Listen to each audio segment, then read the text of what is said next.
Olá, tudo bem com você? Que bom estarmos juntos para darmos sequência ao nosso estudo do livro A Gênese.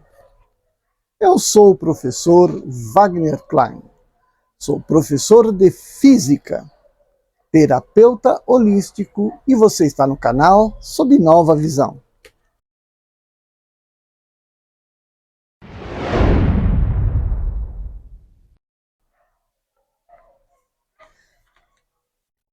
Ainda no capítulo 2, no capítulo 3, o bem e o mal, a gente vai para o item o instinto e a inteligência. O instinto está mais ligado à matéria, à preservação da vida. A inteligência também está ligada à preservação da vida, mas com a diferença. O entendimento de causa, né? Deixa de lado um pouco as emoções e vamos entender racionalmente.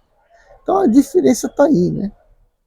E o ser humano é aquele animal que conseguiu mais ou menos não, conseguiu com maestria distinguir, né, o instinto da inteligência. Porque desenvolveu inteligência. Vamos lá. Item 11. Que diferença há entre o instinto e a inteligência? Onde termina um e começa a outra? Termina uma e começa a outra. O instinto é uma inteligência rudimentar, ou é uma faculdade distinta, ou um atributo exclusivo da matéria. Então vamos lá para as respostas. O instinto é a força oculta que solicita os seres orgânicos a atos espontâneos e involuntários, tendo em vista a sua conservação. Nos atos instintivos não há nem reflexão, nem combinação, nem premeditação. É assim que a planta procura o ar, volta-se para a luz, dirige suas raízes para a água e a terra nutritiva, que a flor se abre e se fecha alternativamente segundo a necessidade, que as plantas trepadeiras se enrolam em torno do seu apoio ou se engancham com as suas gravinhas. É pelo instinto que os animais são advertidos do que lhes é útil ou nocivo, que se dirigem segundo as estações para os climas propícios, que constroem sem lições preliminares, com mais ou menos arte, segundo as espécies, camas macias e abrigos para sua prole, engenhos para prender na armadilha, a presa da qual se nutrem, que manejam com destreza armas ofensivas e defensivas, de que estão providos, que os sexos se aproximam, que a mãe alimenta os seus pequenos e que esses procuram o seio da mãe. Entre os homens, o instinto domina exclusivamente no início da vida. É pelo instinto que a criança faz os seus primeiros movimentos, que agarra o seu alimento, que grita para exprimir as suas necessidades, que imita som da voz, que ensaia a falar e andar.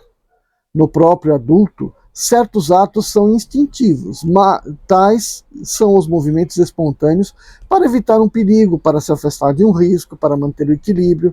Tais são ainda o pestanejo das pálpebras para atenuar o clarão da luz, a abertura maquinal da boca para respirar e etc. Vamos um pouquinho mais aqui, né, falar das plantas. Então ele está falando que instinto, né? É por instinto que a planta faz isso, faz aquilo para sobreviver, né? Não há inteligência nisso, né? Manifestação de inteligência nisso, mas sim a manifestação de um instinto. O que é o instinto, então? O que é uma coisa, como ele diz aqui no começo? Uma força oculta. O que é isso? Então, na verdade, ele não é aquela força oculta, né? O instinto, ele vai se desenvolvimento com o desenvolvimento da vida.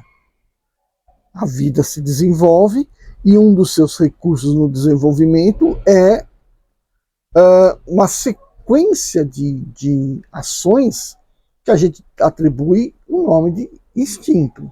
Sequência de ações para a sobrevivência que a gente atribui com o nome de instintos. Não é uma força oculta, mas sim uma programação de existência, programação existencial, que é aquilo que eu falei lá no começo, né?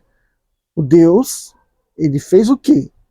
Ele deixou as leis, ele deixou bem claro quais são as regras para o crescimento. E o instinto está aí como uma dessas regras de sobrevivência.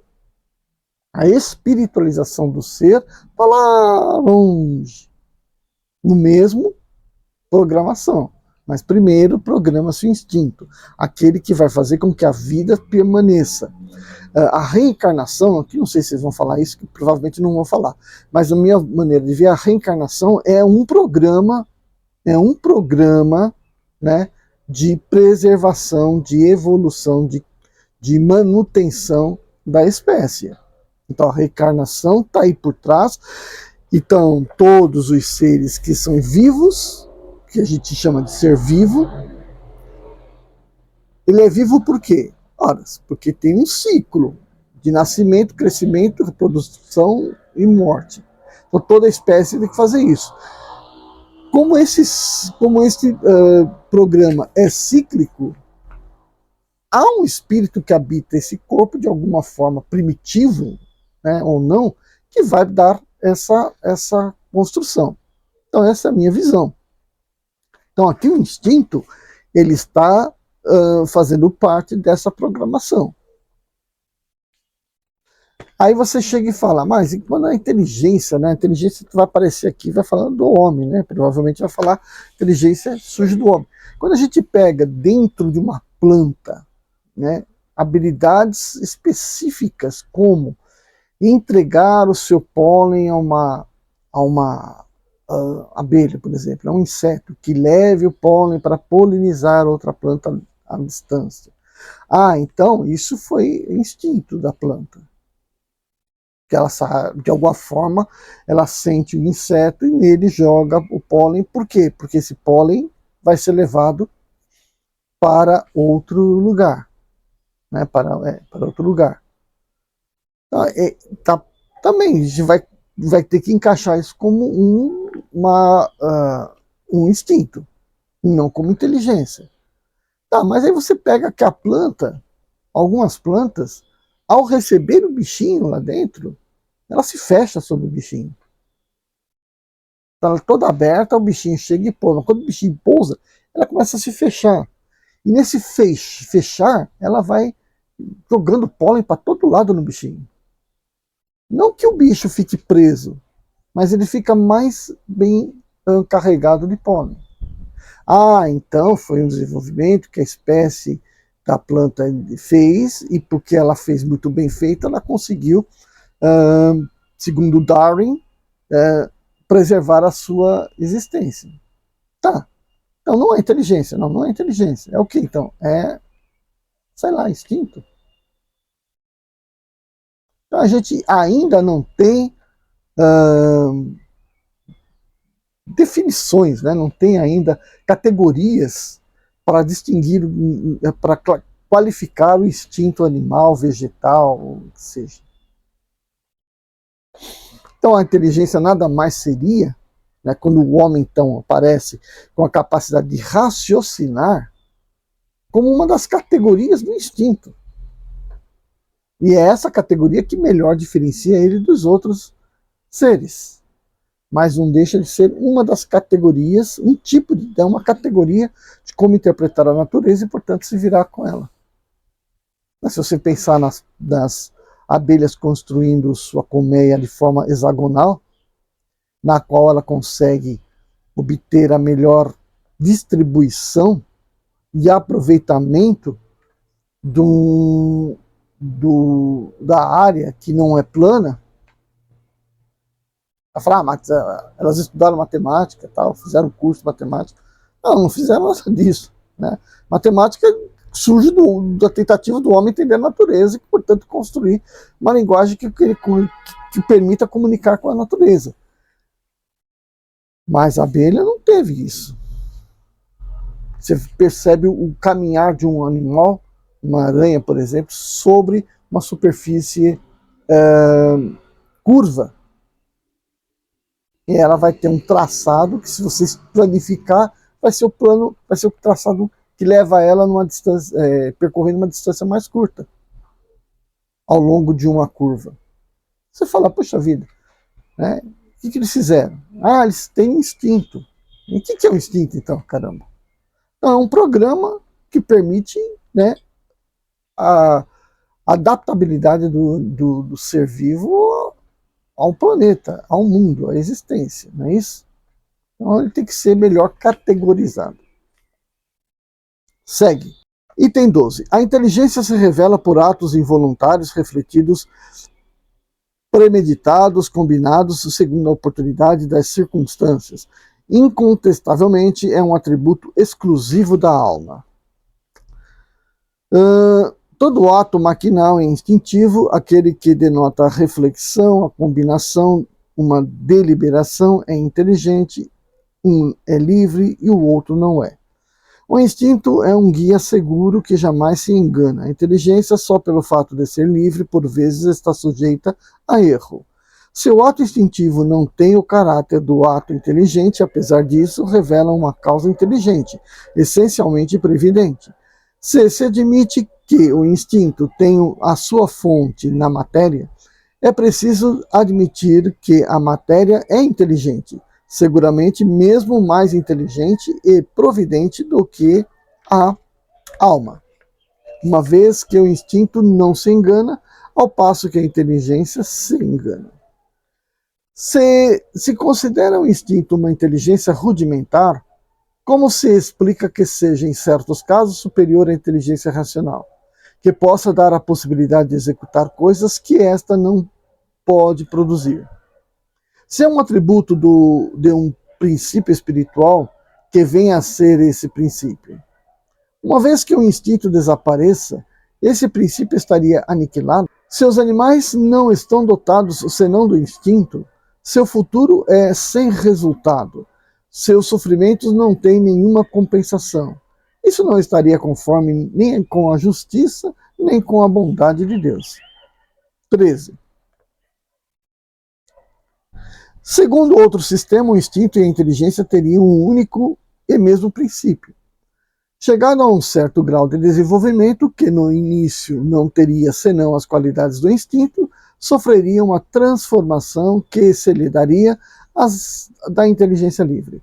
Se fosse assim, no homem inteligente que perde a razão e não é mais guiado senão pelo instinto, a inteligência retornaria ao seu estado primitivo e, quando recobrasse a razão, o instinto tornar-se-ia inteligente, e assim alternativamente a cada acesso, o que não é também admissível. Aliás, a inteligência e o instinto, com frequência, mostram-se simultaneamente no mesmo ato. No andar, por exemplo, o movimento das pernas é instintivo. O homem coloca um pé diante do outro maquinalmente, sem nisso pensar. Mas quando quer acelerar ou moderar a sua marcha, levantar o pé ou desviar para evitar um obstáculo, a cálculo, combinação, ele age de propósito deliberado. O impulso involuntário do movimento é o ato instintivo. A direção calculada do movimento é o ato inteligente.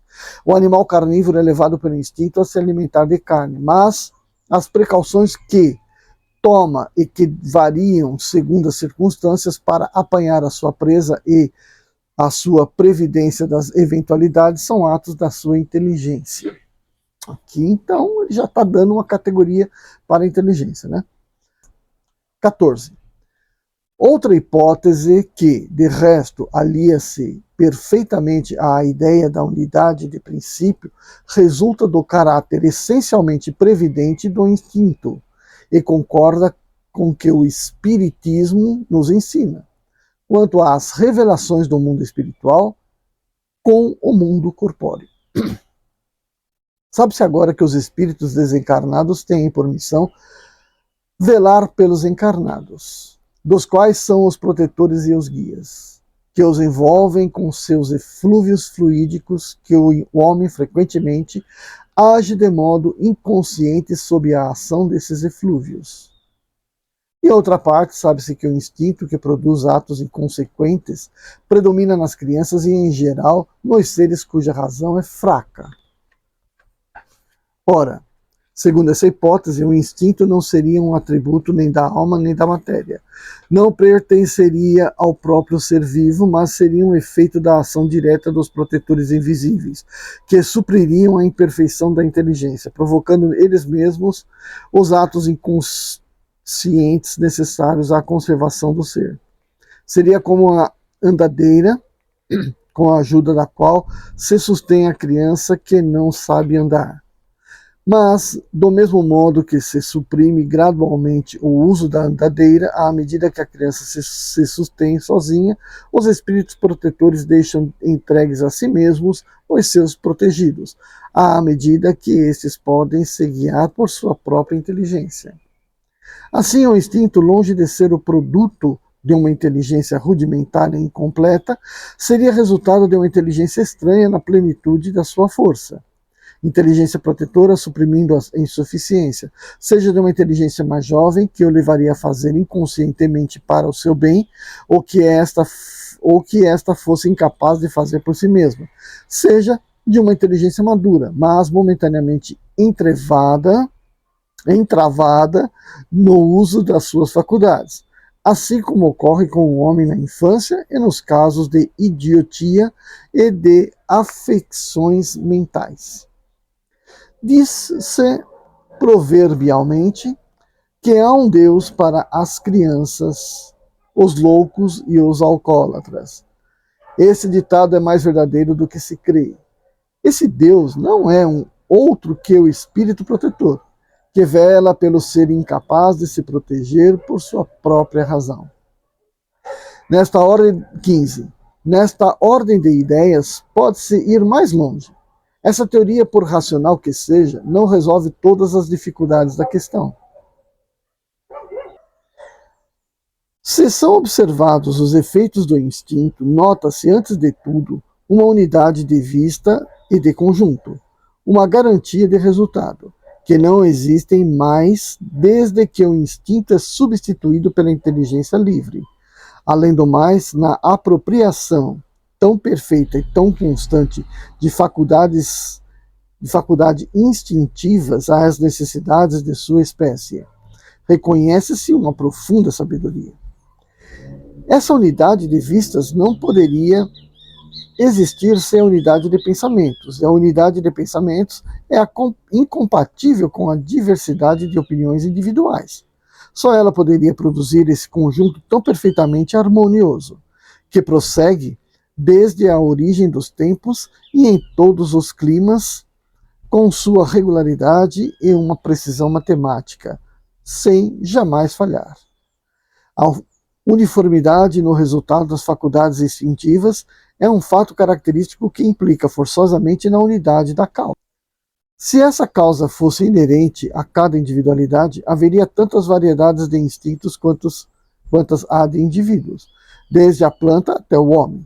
Um efeito geral uniforme e constante deve ter uma causa geral, uniforme e constante. Um efeito que acusa sabedoria e providência. Um efeito que acusa sabedoria e previdência. Deve ter uma causa sábia e previdente. Ora, uma causa sábia e previdente, sendo necessariamente inteligente, não poderia ser exclusivamente material. Não se encontrando nas criaturas encarnadas e desencarnadas as qualidades necessárias para produzir um tal resultado, será preciso remontar mais alto, quer dizer, ao próprio Criador. Se reporta a explicação que foi dada sobre a maneira pela qual se pode conceber a ação providencial, se imaginar todos os seres penetrados de um fluido divino, soberanamente inteligente, compreender-se-á a sabedoria previdente e a unidade de vistas que presidem a todos os movimentos instintivos que se efetuam para o bem de cada indivíduo. Essa solicitude é tanto mais ativa quanto o indivíduo tenha menos recursos em si mesmo e na própria inteligência. Por isso, ela se mostra maior e mais absoluta nos animais e nos seres inferiores do que no homem. Segundo essa teoria, compreende-se que o instinto seja um guia seguro, O instinto material, o mais nobre de todos, que o materialismo rebaixa ao nível das forças atrativas da matéria, acha-se realçado e enobrecido.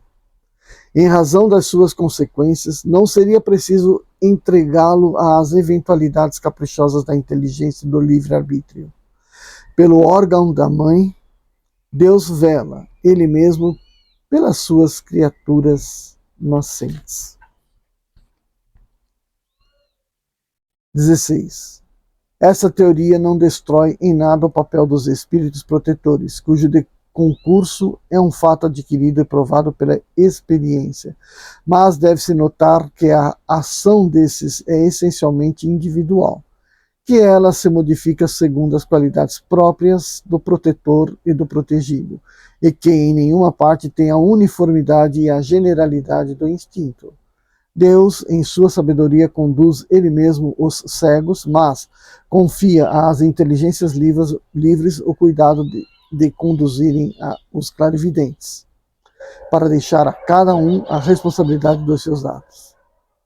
A missão dos espíritos protetores é um dever que aceitam voluntariamente e que é, para eles, um meio de adiantamento, segundo a maneira pela qual o cumprem.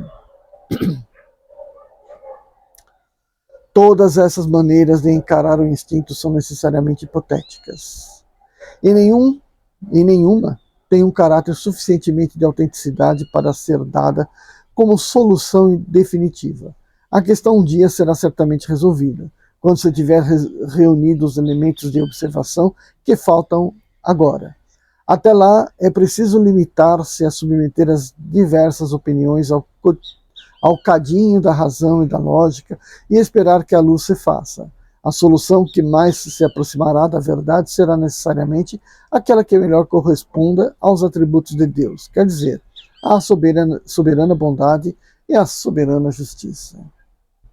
Então, aqui no item 17, ele está reconhecendo, né, que a distinção entre instinto e inteligência ainda há por ser discutida por muito tempo, né, para que a gente possa definitivamente ter uma teoria que unifique todas essas falas que estão sendo dadas aqui, né? Que ainda deverá demorar um bom tempo. Sendo o instinto o guia e as paixões os impulsos da alma, no primeiro período do seu desenvolvimento, confundem-se em seus efeitos. Há, entretanto, entre esses dois princípios, diferenças que é essencial considerar. O instinto é um guia seguro, sempre bom, em um tempo dado. Pode se tornar inútil, porém jamais nocivo. Enfraquece-se pela predominância da inteligência. As paixões das primeiras idades da alma têm de comum com o instinto o fato de que os seres delas são solicitados por uma força igualmente inconsciente.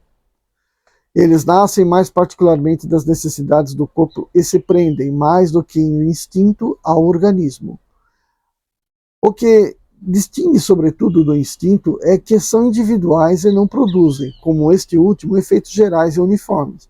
Vê-se, ao contrário, que variam de intensidade e de natureza, segundo os indivíduos. Elas são úteis como estimulantes até a eclosão do senso moral, que faz de um ser passivo um ser racional. Nesse momento, elas não só se tornam inúteis, mas nocivas ao adiantamento do espírito, no qual retardam a desmaterialização. Enfraquecem-se com o desenvolvimento da razão. O homem que não agisse constantemente, senão pelo instinto, poderia ser muito bom, mas deixaria dormir a sua inteligência. Seria igual à criança que não deixasse as andadeiras e não soubesse se servir de seus membros. Aquele que não domina as suas paixões pode ser muito inteligente, mas, ao mesmo tempo, muito mau. O instinto se aniquila por si mesmo. As paixões não se domam senão pelo esforço da vontade. Então, isso aí foi um item bastante bacana, né? Um item bastante bacana, colocando aí, então, que um dos instintos, né, de uma forma instintiva, é a paixão do ser humano, a paixão dos seres, né? O desejo, e aí, portanto, que tem que ser dominado pelo avanço moral, pela vontade de se melhorar, né? E aí, portanto, serem superados. Então, só para o último item aqui, senão vai ficar muito curtinho o próximo. Destruição dos seres vivos uns pelos outros. 20. A destruição recíproca dos seres vivos é uma das leis da natureza que, à primeira vista, parece se conciliar menos com a bondade de Deus. Pergunta-se por que criou a necessidade de mutuamente se destruírem para se nutrirem às expensas uns dos outros. Vamos lá. Para aquele que não vê senão a matéria, que limita a sua visão à vida presente, isso parece com efeito uma imperfeição na obra divina. É que, em geral, os homens julgam a perfeição de Deus sob seu ponto de vista. Seu próprio julgamento é a medida de sua sabedoria, e pensam que Deus não saberia fazer melhor do que eles mesmos fazem. Não lhes permitindo a visão curta de que dispõem, apreciar o conjunto, não compreendem que um bem real possa decorrer de um mal aparente. O conhecimento do princípio espiritual considerado em sua essência verdadeira é de grande lei da unidade que constitui a harmonia da criação, pode dar ao homem a chave desse mistério e mostrar-lhe a sabedoria providencial e a harmonia, precisamente onde não via senão uma anomalia e uma contradição. 21. A verdadeira vida do animal quanto a do homem não está mais no envoltório corporal do que no vestuário. Ela está no princípio inteligente que preexiste e sobrevive ao corpo. Esse princípio tem necessidade do corpo para se desenvolver pelo trabalho que deve cumprir na matéria bruta. Usa-se o corpo nesse trabalho, mas o espírito não se usa. Ao contrário dele, sai a cada vez mais forte, mais lúcido e mais capaz. Quem importa, pois, que o espírito mude mais ou menos frequentemente de envoltório?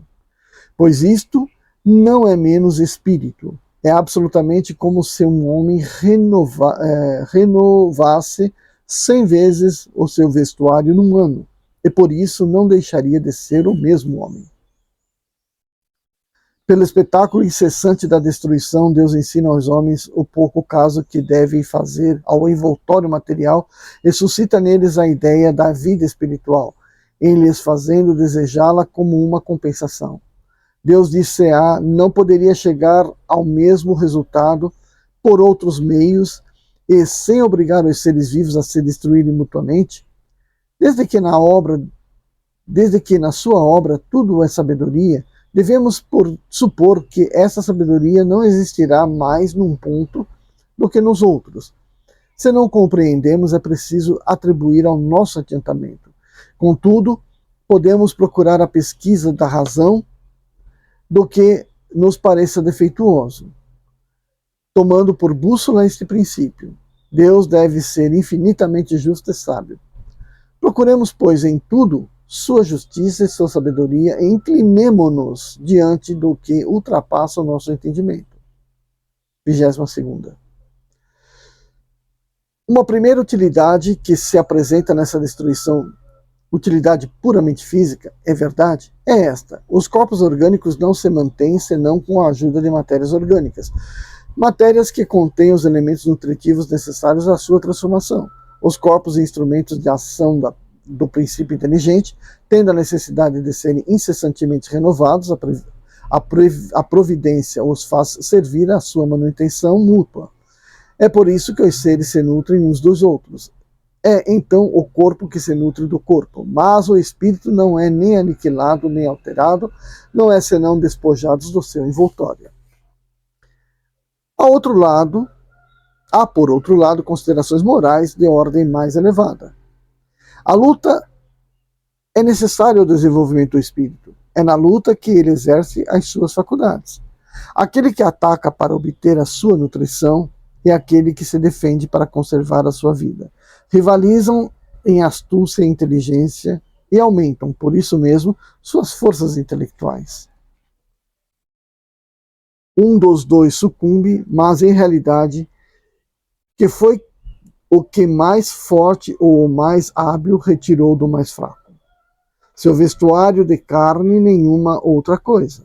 O espírito, que não está morto, retomará um outro mais tarde. 24. Nos seres inferiores da criação, naqueles em que o senso moral não existe ou a inteligência ainda não substituiu o instinto, a luta não poderia ter por móvel senão a satisfação de uma sociedade material. Ora, uma das mais imperiosas necessidades é a da nutrição. Lutam, pois, unicamente para viver, quer dizer, para agarrar ou garantir uma presa, porque não poderiam ser estimulados por outro motivo mais elevado. É nesse primeiro período que a alma se elabora e ensaia para a vida. No homem, há um período de transição no qual ele se distingue com a dificuldade do animal. Nas primeiras idades, o instinto animal domina e a luta ainda tem por motivo a satisfação das necessidades materiais. Mais tarde, o instinto animal e o sentimento moral se contrabalançam. O homem, então, luta, não mais para se nutrir, mas para satisfazer a sua ambição, seu orgulho, sua necessidade de dominar. Para isso ainda lhe é preciso destruir. Mas à medida que o senso moral predomina, a sensibilidade se desenvolve, a necessidade da destruição diminui, acaba mesmo por se apagar e se tornar odiosa. Então o homem tem horror ao sangue. Entretanto, a luta é sempre necessária ao desenvolvimento do espírito, porque, mesmo chegado a esse ponto que nos parece culminante, está longe de ser perfeito. Não é senão ao preço de sua atividade que adquire conhecimentos, experiência e que se despoja nos últimos vestígios da animalidade. Mas, desde esse momento, a luta, que era sangrenta e brutal, torna-se puramente intelectual. O homem luta contra as dificuldades e não mais contra os seus semelhantes. Então tá aí, né, o capítulo do bem e do mal.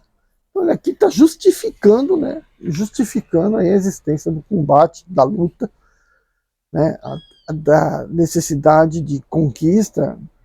A princípio, né, a gente pode pensar o homem, vamos pensar na idade antiga, né? O homem criou seus povos têm as suas necessidades e vai buscar o quem? Quem tem, né? Quem tem a fartura. Vai lá e toma a terra daqueles que têm a fartura. Aqueles lá vão ser muitos, as mulheres geralmente servem de esposas, né, e descendentes para os dominantes, os homens guerreiros acabam sendo mortos, né? E o que acontece? Esses espíritos perderam a luta, perderam a guerra, mas ganharam em alguma coisa. Ganharam em moral, né? E aí eles vão renascer. Mas não vão renascer num povo que já foi destruído, vai renascer num povo que destruiu. Vai renascer entre aqueles conquistadores. E aí, portanto, já com o conceito de que aquele ato, né, de barbárie não foi um negócio tão bom. Porque lá no seu espírito já estava mais ou menos incutido, né, o sentido da derrota, da morte e coisa parecida, da perda, né? E aí, portanto, o espírito vai aprendendo com essas evoluções. Até que chega um momento que não quer mais pensar em guerra. E aí, portanto, ele já não tem mais a necessidade de lutar por aquilo.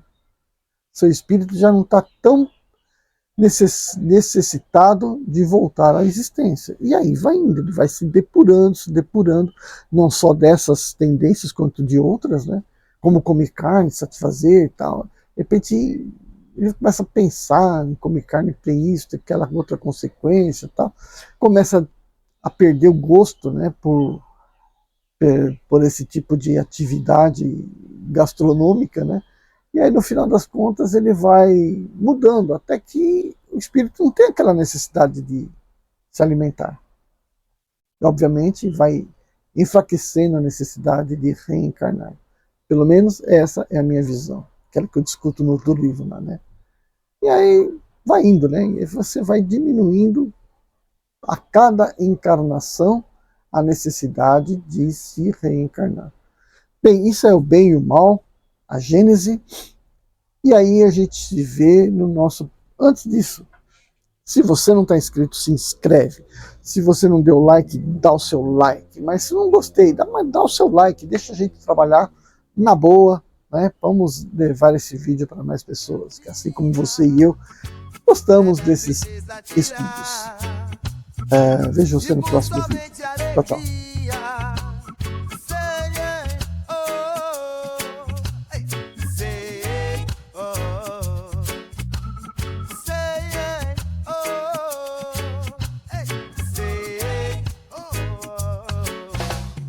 Mágoa, tristeza e rancor.